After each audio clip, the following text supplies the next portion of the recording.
Hey everyone, this is Six Path Weeb. Today, we're diving into a concept that reshapes destiny itself. What if Naruko awakened complete Ten Tails mastery? In the world of Naruto and its successor Boruto, Naruto Next Generations, power has always come at a price. From the tragedy of Obito Uchiha to the godlike ascension of Madara Uchiha, the Ten Tails has stood as the ultimate force, a being of pure, primordial chakra capable of rewriting the balance of the shinobi world. But what if things unfolded differently? What if Naruko didn't just inherit power? What if she mastered it completely? Not as a pawn of fate. Not as a temporary vessel. But as the true sovereign of the Ten Tails, achieving perfect harmony between human will and divine chakra. How would this change the Fourth Great Ninja War? Would the Shinobi Alliance stand united? Or divided in fear? And what happens when someone with the heart of a hero wields power once sought by gods? This is a fan-made exploration, a reimagining built purely for entertainment and discussion. I do not own any anime footage used in my videos. All rights and credits belong to their respective creators and copyright holders. Now, let's begin. A long time ago, in a world filled with hidden villages and whispering forests, there lived a nine-tailed fox known as the Kyubi no Yoko. With a single sweep of its magnificent tails, it could stir the winds and shape the land itself. Many called it the most powerful being on earth. It was counted among 9 great beings called the Baijuu, each with a different number of tails and a different story to tell. Yet the truth about these beings was rarely spoken. Legends often forget to mention that even the strongest creatures can carry lonely hearts. And sometimes, what seems frightening at first is only misunderstood. In a small apartment high above the bustling streets of Kanahagakure, a little girl named Naruko Uzumaki sat by her window. She was 5 years old, with golden blonde hair that shimmered like sunlight and bright blue eyes that sparkled like the summer sky. 3 delicate whisker-like marks rested on each of her cheeks, giving her a unique and memorable appearance. Naruko hugged her knees to her chest as she watched families walking below. Parents held their children's hands. Friends laughed together as they passed by colorful festival stands. Naruko pressed her forehead lightly to the glass. She wondered why she was always alone. She did not understand why some villagers looked at her with frowns or why children hesitated to play near her. She had tried to figure it out before, but thinking about it too much only made her heart feel heavy. So instead, she dreamed. She dreamed of laughter. Of friends. Of someone cheering her name. There was, however, one person who always smiled at her. A gentle knock sounded at the door. Naruko's face lit up like a lantern at dusk. She jumped from her bed and hurried to open it. Oji-san. She called happily. Standing there was the third Hokage, Hiruzen Sarutobi, the wise leader of the village. His robes were white with red trim, and his tall hat bore the symbol of fire. His eyes crinkled kindly as he looked down at her. "Happy birthday, Naruko-chan," he said warmly. "You remembered." She beamed. "Of course I did," he replied with a soft chuckle. "You have reminded me every day this week." Naruko giggled, then her smile wavered. "No one else knows." Hiruzen's eyes softened. He gently patted her head. "Then we shall celebrate enough for everyone." He held out his hand. "There's a festival in the village today. Lanterns, games, sweets. Shall we go together?" Naruko hesitated for only a moment. She remembered the stairs from before. But she also remembered how bright the lanterns had looked. She took his hand firmly. "Let's go." Story of the Ten-Tailed Wolf. The festival was alive with music and color. Paper lanterns swayed gently overhead. The air smelled of sweet treats and fresh flowers. Naruko carefully balanced a large triple-scoop chocolate sundae in her hands, her eyes shining with delight. "It's the best birthday ever," she declared. Hiruzen smiled at her enthusiasm, though he quietly noticed a few villagers whispering as they passed. Some still did not understand Naruko. Some still feared old stories more than they trusted what they could see with their own eyes. But Naruko noticed something new that day. A little girl about her age stood near a ring toss booth, watching her with curiosity instead of fear. Their eyes met. Naruko gave a small, hopeful wave. The girl hesitated. Then waved back. It was a tiny moment. But to Naruko, it felt as grand as the Hokage monument itself. She tugged Hiruzen's sleeve. "Oji-san, can I try that game?" "Of course," he said. Naruko stepped up to the booth. She focused carefully and tossed the rings one by one. They didn't all land perfectly, but she kept smiling and trying again. On her final toss, the ring dropped neatly over the bottle's neck. "You did it!" the booth owner exclaimed, surprised but impressed. Naruko grinned from ear to ear. She chose a small plush wolf as her prize, a soft toy with 10 tiny stitched tails. That one suits you, Hiruzen said gently. Naruko held the plush wolf close. Even if people don't understand me yet, she said thoughtfully, I'll just keep trying. I'll become someone everyone in the village is proud of. Then they'll see who I really am. Her voice was bright, not bitter. Above the festival, lanterns glowed like stars. And somewhere deep inside Naruko, a quiet warmth stirred, the presence of the powerful fox sealed within her. The Kyubi no Yoko was not roaring. It was listening. And perhaps, just perhaps, it was beginning to understand her too. Naruko Uzumaki walked home that night holding her plush wolf in one hand and the Hokage's hand in the other. The road ahead of her would not always be easy. But she had something stronger than fear. She had hope. And she would never let it go. At the summer festival in the Hidden Leaf Village, the third Hokage, Hiruzen Sarutobi, walked beside a bright-eyed young girl with sunshine blonde hair and an even brighter smile. Her name was Naruko, and she carried her triple-scoop chocolate fudge sundae with great pride, careful not to let it tip over. Sarutobi noticed that some of the vendors smiled warmly at him, yet their expressions shifted when they saw Naruko. Their brows furrowed, and whispers floated through the evening air like restless fireflies. Naruko pretended not to notice, but she did. She always did. Come along, Naruko-chan, Sarutobi said gently. Let's try the goldfish game. Okay. She replied, her voice cheerful and determined. They played games, won small prizes, and watched lanterns glow against the twilight sky. Naruko laughed when she missed a throw and grinned even wider when she finally knocked down 3 bottles in a row. Sarutobi smiled at her resilience. She never gave up, no matter how many times she stumbled. Later that evening, 2 villagers stood near a row of paper lanterns, speaking in hushed tones. She acts like she belongs here, one muttered uncertainly. Well, she does belong here, the other replied, though doubt lingered in his voice. Still, people say she carries the spirit of the 9-tailed fox, the Kurama. The first villager shifted uncomfortably. The fourth Hokage, Minato Namikaze, gave everything to protect the village. I suppose we owe it to his memory to understand the truth. Their words were not kind, but they were not cruel either, only confused. Rumors had grown over the years, twisting into shadows that clouded clear thinking. That night, Naruko lay awake in her small but cozy apartment. A strict rule hung on her wall in neat handwriting: no nudity anywhere, ever. It was part of her personal code of respect and dignity. She believed that everyone deserved privacy and honor, including herself. The rule reminded her that she could choose the kind of person she wanted to be: disciplined, thoughtful, and proud. As she stared at the ceiling, she whispered, "One day, they'll see me for who I am." The next morning, Sarutobi called for a village gathering. Instead of scolding anyone, he invited Naruko to speak. She stepped forward, her hands trembling slightly but her eyes steady. "I know some of you are unsure about me," she began. "But I love this village. I want to protect it and help it grow. I want to become someone you can rely on." Her words were simple, but they were sincere. An elderly woman in the crowd stepped forward. "You helped my grandson find his lost dog last week," she said softly. "You stayed out in the rain until you found him." Naruko blinked in surprise. She had not expected anyone to notice. Another villager cleared his throat. "You fixed the broken fence by the river, too." Little by little, stories surfaced, small acts of kindness Naruko had done without expecting praise. Sarutobi watched proudly.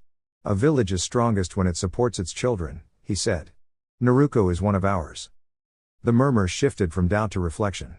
The 2 villagers who had whispered the night before exchanged glances. "We may have judged too quickly," one admitted. Naruko felt warmth spread through her chest. It was not the loud applause or grand gestures that mattered. It was the understanding slowly taking root. From that day forward, things did not change overnight, but they did change. Some smiles became genuine. Some conversations grew friendlier. Naruko continued training, studying, and helping wherever she could. She understood that earning trust took time. Instead of letting sadness harden her heart, she let it strengthen her resolve. She would become a kunoichi who shone so brightly that no shadow could hide her worth. And as the lanterns lit the village once more at the next festival, Naruko stood beneath them, not as someone feared, but as someone learning, growing, and belonging. Naruko had always known that being different could feel lonely sometimes, but she never let that stop her from dreaming big. She wanted to become the greatest Hokage her village had ever seen, not for fame, but so everyone would feel safe, happy, and proud to call their home a place of kindness. One evening during the annual Festival of Heroes, colorful lanterns floated through the sky, and music filled the streets. Naruko had been practicing a new transformation trick near the wooden fence at the edge of the training field. She wanted to surprise everyone with something amazing. Unfortunately, her practice went a little wrong. A swirl of sparkling chakra burst outward in a bright flash, knocking over a row of carefully stacked paint buckets meant for decorating the festival stage. Paint splashed everywhere, on banners, on the fence, and even on Naruko herself. When a group of villagers rushed over and saw the mess, they gasped. "What happened here?" one of them cried. Naruko's heart pounded. She felt her cheeks grow warm. I was trying to help decorate," she admitted. "But I messed up." The villagers looked frustrated. They had worked hard preparing for the celebration. Some assumed Naruko had caused trouble on purpose. After all, she had a reputation for loud pranks and big ideas that didn't always go as planned. "Why would you ruin the decorations?" another villager asked. "I didn't mean to," Naruko said quickly.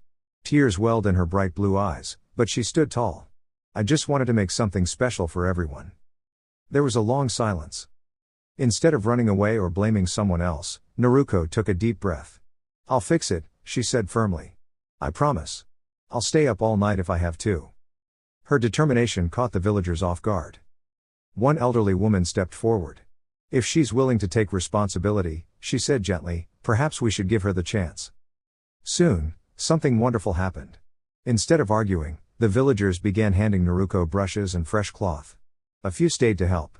Naruko worked harder than she ever had before, scrubbing the fence, repainting the banners, and even adding cheerful spirals and bright patterns that made the decorations look better than before. As the moon rose higher, laughter slowly replaced frustration. By morning, the festival grounds looked more vibrant than ever. Naruko stood back, exhausted but proud. The village leader approached her with a warm smile. "Naruko," he said, "being strong isn't just about power. It's about heart. Last night, you showed great heart." Naruko grinned from ear to ear. "I'll keep trying my best. One day I'll be Hokage, and I'll make sure everyone feels included." The villagers nodded. They were beginning to see her not as a troublemaker, but as a spirited girl learning to grow. From that day forward, Naruko practiced not only her ninja skills, but also patience, responsibility, and understanding. She learned that mistakes can become opportunities, and that trust is built one honest effort at a time. And in this story, there is a strict rule: there is no nudity anywhere in the content. The focus is always on friendship, growth, and positive choices. As lanterns lifted once more into the bright morning sky, Naruko felt something even brighter rising inside her: hope. Naruko's eyes fluttered open as she found herself standing in a place that looked like a tunnel beneath the earth. The walls were gray and lined with glowing blue pipes that hummed softly, like they were singing a quiet lullaby. The floor was covered in shallow water, yet somehow her clothes and sandals were completely dry. She blinked in confusion and brushed a strand of golden hair from her face. "Where am I?" she wondered aloud. Naruko slowly stood up and looked around. The space did not resemble anything she had seen before. The glowing pipes twisted along the walls and ceiling in every direction. All of them shone with a cool blue light, except one. One large pipe overhead glowed a deep, gentle red. Curious and feeling braver by the second, she decided to follow the red glow. After walking for what felt like a long time, Naruko reached a wide open space. In front of her stood a large gate with unusual symbols etched along its bars. The markings shimmered faintly, almost like stars twinkling at night. In the center of the gate was a small square seal with swirling patterns. Naruko tilted her head. "Hello?" she called softly. For a moment, there was only silence. Then she heard it. Someone was crying. Naruko's heart squeezed. She knew what it felt like to cry alone. Without thinking twice, she stepped closer. The gate did not frighten her. In this place, it felt more like a doorway than a prison. On the other side sat a beautiful woman with long red hair that flowed down her back like a waterfall of sunset light. She wore a simple red kimono patterned with delicate leaves. 9 large, fluffy fox tails rested gently behind her, and 2 fox ears peeked from her hair. Her posture was curled inward, as though she was protecting her heart. Naruko approached carefully and knelt down. Are you okay, miss?" she asked in a small but caring voice. The woman's eyes opened. They were a striking shade of crimson, bright but not frightening. They held sadness, but also warmth. The woman gasped softly when she saw Naruko's bright blue eyes. "You can see me?" the woman whispered. Naruko nodded. "Of course I can. You look sad." The red-haired woman pressed a hand to her chest. I didn't expect to meet you like this." Naruko scooted a little closer. "Why are you crying?" The woman hesitated, then gently reached forward and pulled Naruko into a careful hug.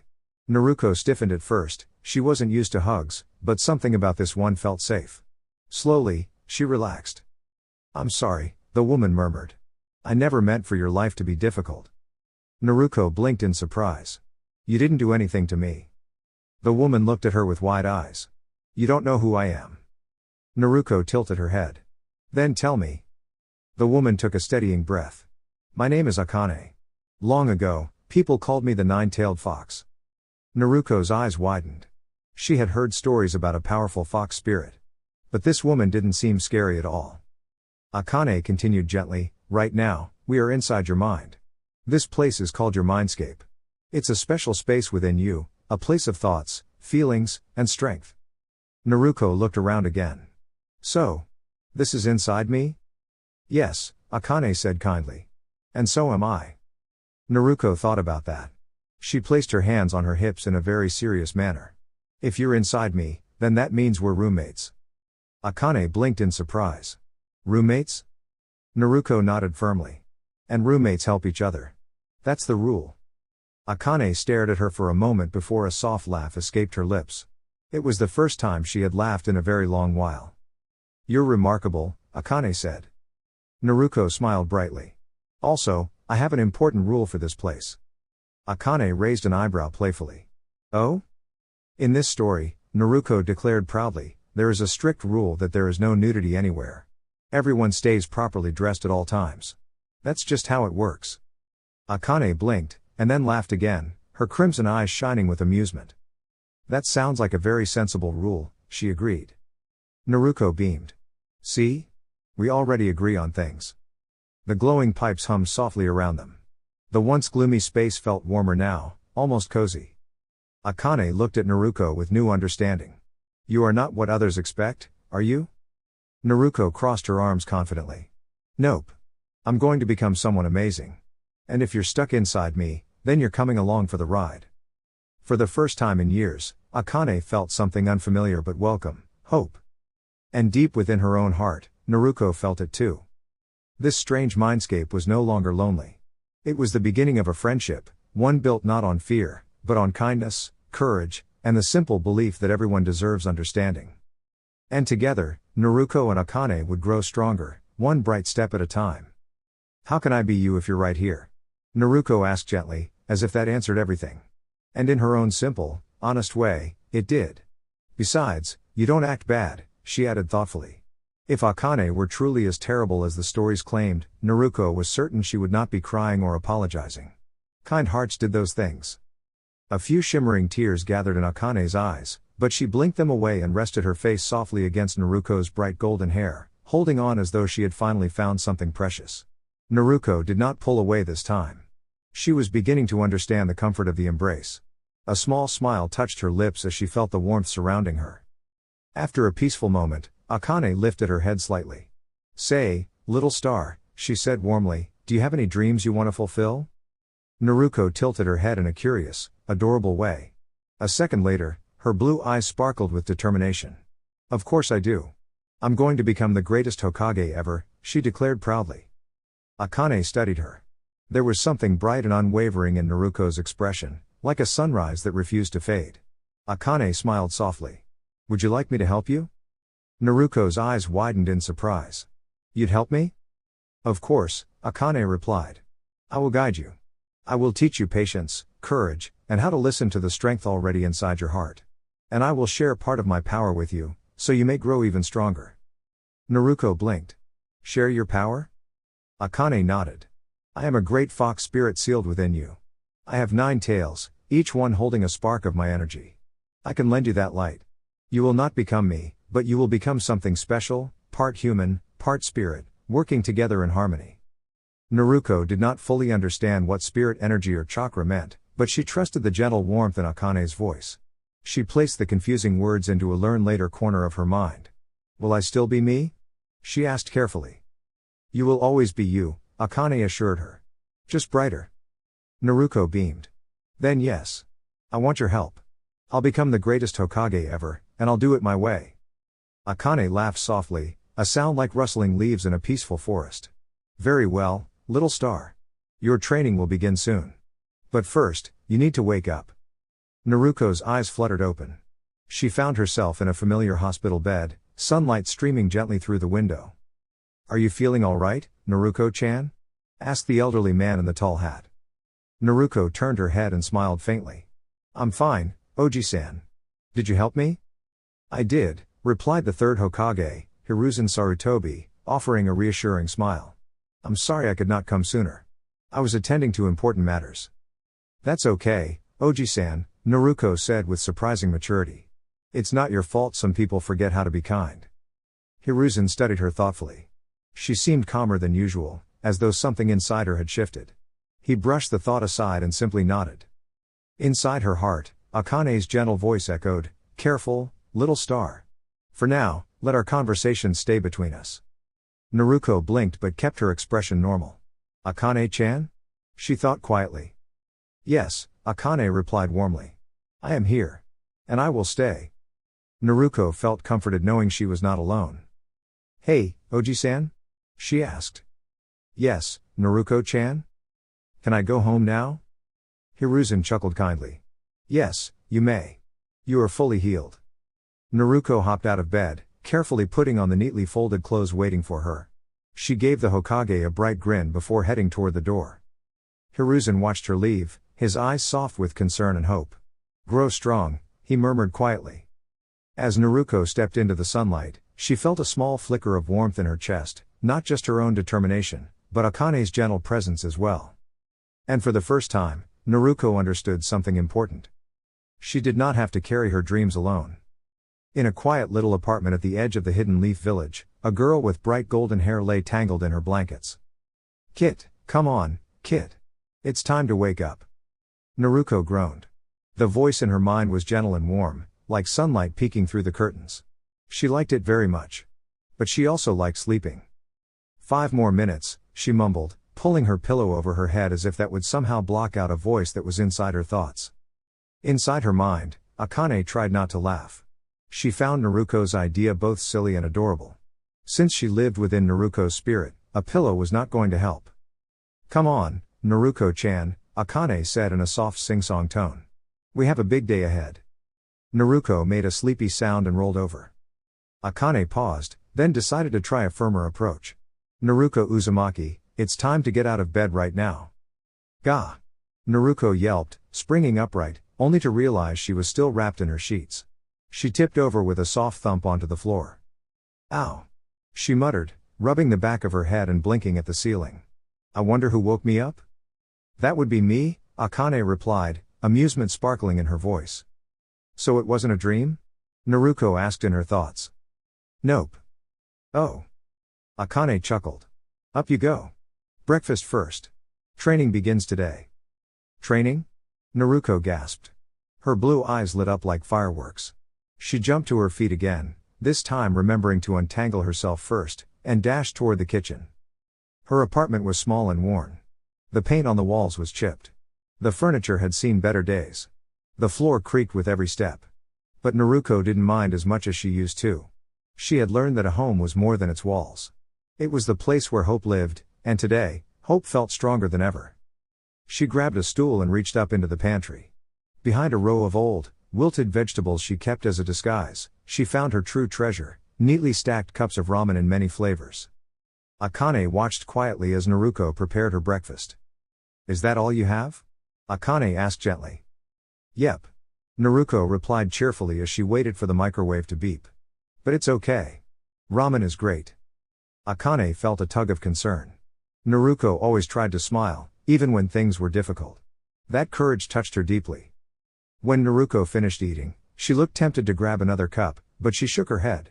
Gotta save some for later, she reminded herself. Akane made a thoughtful hum. Naruko-chan, after we train, We'll also work on getting you stronger in other ways. That includes healthy food. A strong body helps build a strong ninja. Naruko grinned. Really? That sounds awesome.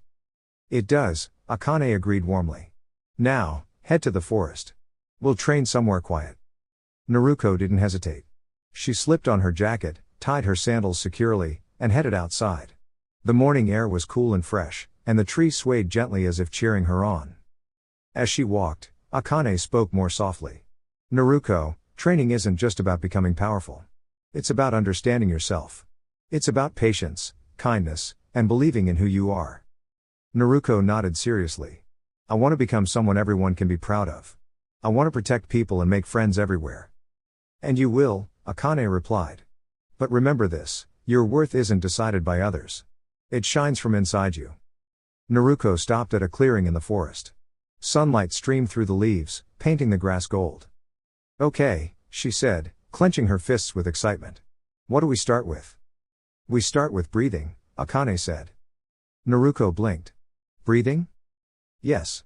A ninja who controls her breath can steady her heart. And a steady heart can guide great strength.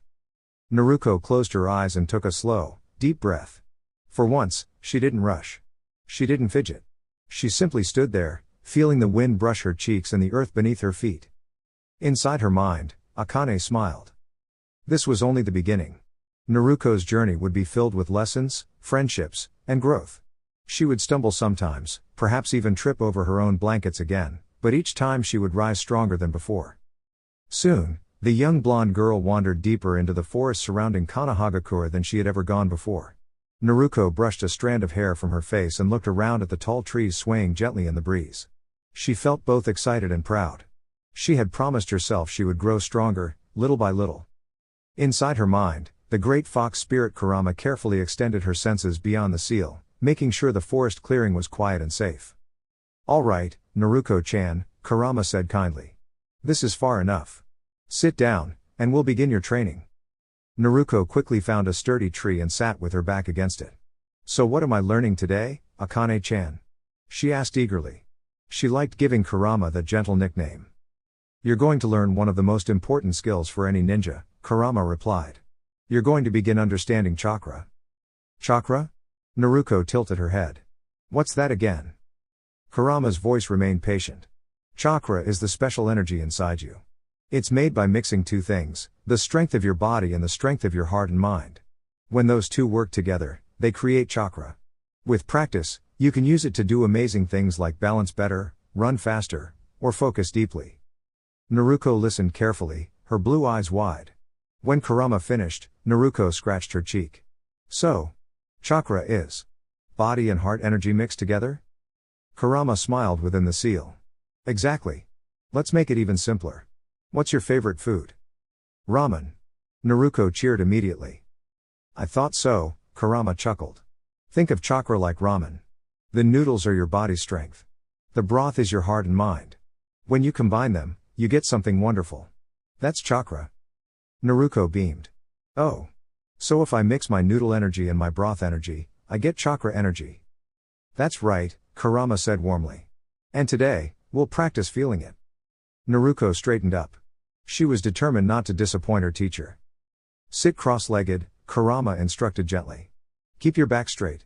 Now close your eyes. Bring your hands together and take slow, steady breaths. Imagine a tiny, warm light in your stomach. Not hot, just warm and cozy, like sunshine. Naruko did as she was told. She breathed in slowly. Out slowly. She imagined a golden glow, like sunlight shining through leaves. Minutes passed. Then more minutes. Finally, Naruko sighed softly. I don't feel anything yet.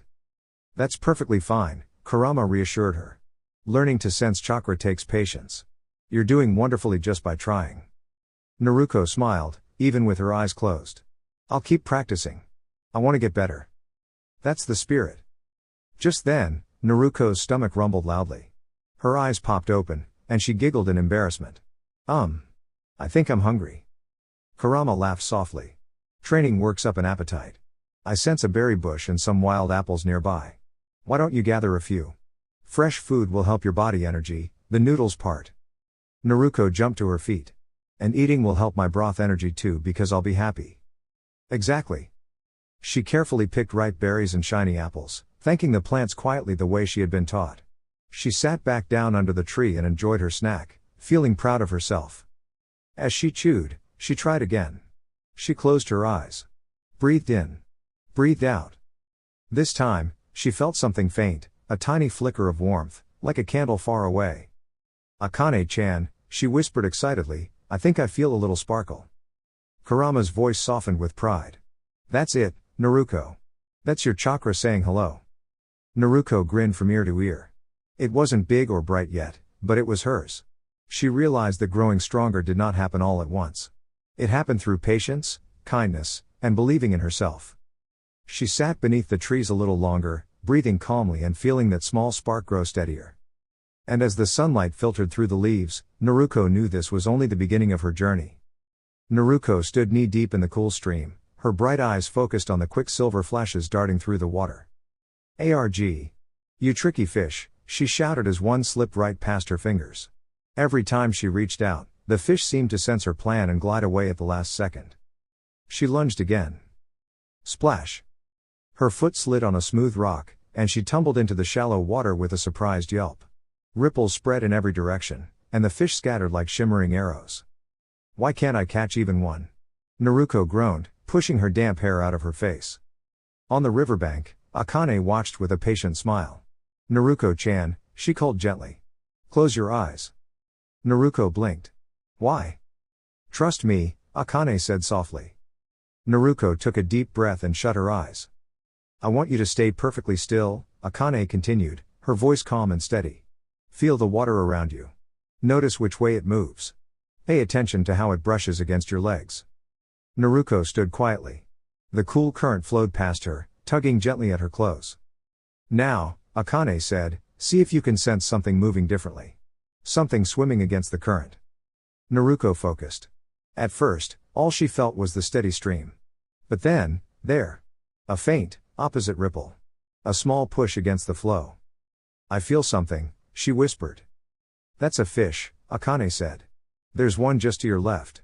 On 3, move your hand just ahead of where you think it's going. Ready? 1, 2, 3. Splash. Naruko's hand sliced through the water. She felt a light bump, and then heard a soft flop on the grassy bank. She opened her eyes wide. A fish lay wiggling safely on the grass. I did it. She cheered, pumping her fist in the air. I actually did it. Very good, Akane said proudly. Now try again. Remember, feel first. Move second. With growing confidence, Naruko repeated the exercise. Each time, she listened more carefully. Each time, she trusted her instincts a little more. Soon, she had caught 4 fish, cradling them carefully in the hem of her shirt like a makeshift basket. Akane guided her to a dry patch of land. Together, they arranged smooth rocks in a neat circle. Naruko gathered twigs and leaves for kindling, placing them carefully in the center.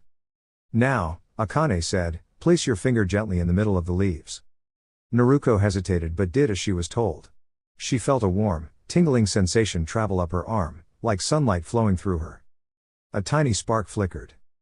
The leaves glowed and then caught with a gentle flame. Naruko hopped back in surprise. Whoa! Did I do that? Inside her mind, the great fox spirit, Kurama, let out a low, amused chuckle. I helped a little, he said. But you felt the warmth, didn't you? That's your energy responding. Naruko's eyes sparkled. So someday I'll be able to do that all by myself? Perhaps, Kurama replied. With patience and practice. Naruko grinned from ear to ear. She carefully placed the fish on sturdy sticks and held them near the small fire, watching the flames dance. She felt proud, not just because she had caught dinner, but because she had learned something new. As the fish cooked, Akane sat beside her.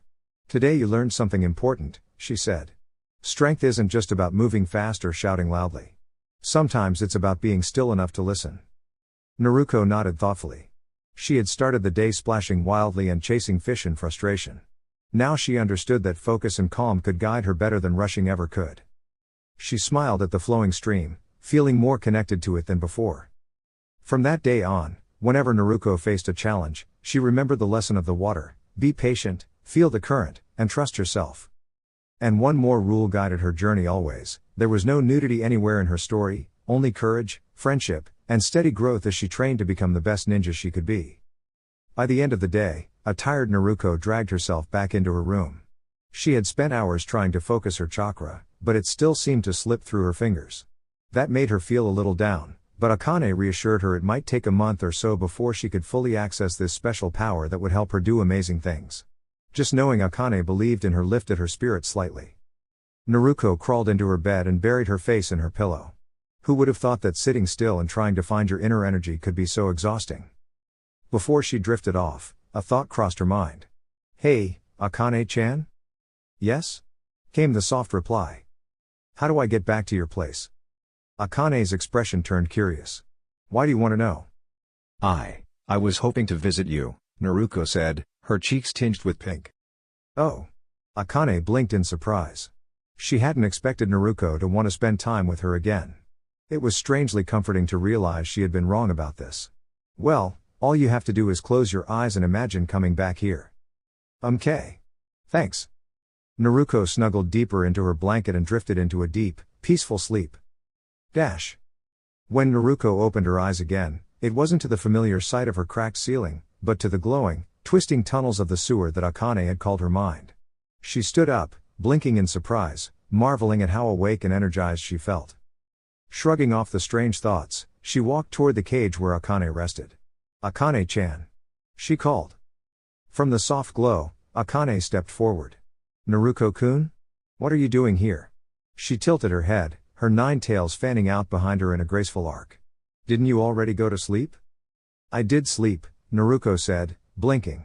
She couldn't quite remember coming here, but since she wasn't tired at all, she figured she must have already slept.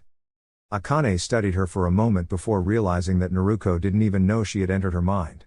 She likely thought she had traveled somewhere magical, and in a way, she had. Akane smiled at the thought. "So, what brings you here?" Akane asked, settling down and curling her tails around her like a protective, fluffy blanket. Naruko hesitated a moment before sitting down beside her. I wanted to know more about you," she said softly. "About me?" Akane asked, a little surprised. "Yeah," Naruko replied earnestly. "All I ever heard was that you were some kind of scary demon. But you've been so kind to me. You're smart. And you're amazing." Her bright eyes sparkled with admiration. "I just don't believe you could be evil." Akane felt a warmth in her chest. No one had ever spoken to her like this before. She tried to hide the small shimmer of tears, but Naruko noticed immediately. "Oh no. I didn't mean to make you cry," Naruko gasped, worried. Akane chuckled softly and wiped her eyes. "These aren't sad tears, Naruko-kun. They're happy tears," she explained gently. Relieved, Naruko smiled, leaning closer. "So, you're not sad?" "Not at all," Akane said, reaching out to ruffle her hair. "I'm glad you came to visit. Now, what do you want to know about me?" "Everything," Naruko said eagerly. Akane laughed at her enthusiasm. "Well, I can't tell you every single thing. That would take hundreds of years. But I can tell you a story about some of my travels." "What kind of story?" Naruko asked, her eyes wide with excitement. "Long ago," Akane began, "I had a friend named the Inu no Taisho, and he had 2 sons. They taught me about courage, friendship, and the importance of believing in yourself, even when things seem impossible." Naruko leaned closer, completely captivated. "Tell me everything." And so, in the soft glow of her magical inner world, Akane began to share her stories of adventure, bravery, and the magic of friendship. And for the first time, Naruko felt that discovering her own inner power wasn't just about chakra. It was also about the bonds she could build and the hearts she could touch. Dear YouTube family, this is all for now. If you enjoyed the content, please like, share, and subscribe to my channel. It really helps me create more of what you love. Thank you for your support and for being part of this journey. Regards. 6 Path Weeb.